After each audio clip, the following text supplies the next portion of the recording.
આપણે ગયા હતા રાણકી વાવ પાટણ. જય શ્રી રામ ને ગુડ મોર્નિંગ. સવારમાં નાહી ધોઈને ફ્રેશ થઈને આવી ગયા હતા મંદિરે દર્શન કરીને નીકળી ગયા આપણે ખીમાણા. અનિલભાઈને હતું કામ થોડું બેંકમાં, તો કામ પતાવવા માટે નીકળી ગયા અને પહોંચી ગયા આપણે પેટ્રોલ પંપે. ફૂલ પેટ્રોલ ભરાઈને નીકળી ગયા આપણે ખીમાણા અને પહોંચી ગયા આપણે બેંકે. બેંકનું કામ પતાવીને નીકળી ગયા આપણે ઘરે આવીને રેડી થઈને નીકળી ગયા આપણે પાટણ જવા માટે.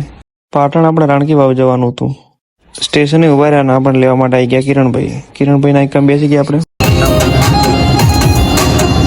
કિરણભાઈ લઈ લીધો છે નવો ઇકો, તો કોથળો ભરીને કોમેન્ટ કરી દેજો. Big congratulation.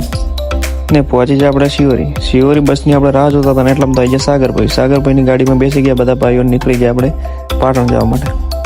ને પહોંચી જાય આપણે 500 પાટણ. બળદેવભાઈનો ફોન થઈ ગયો તો ખરાબ, તો પહોંચી જાય આપણે વિવોના કેરમાં.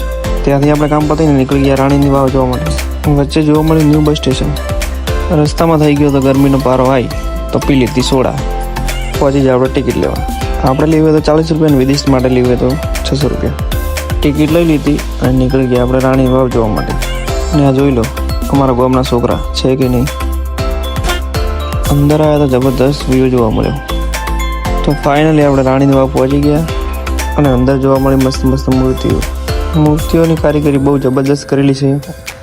ત્યાંનો વ્યૂ સારો હતો, થોડા વિડીયો બની લીધા. આટલે આપણો બ્લોગ સમાપ્ત કરીએ છીએ. લાઈક, ફોલો, સબસ્ક્રાઈબ કરતા જજો. મળીએ નવા બ્લોગમાં.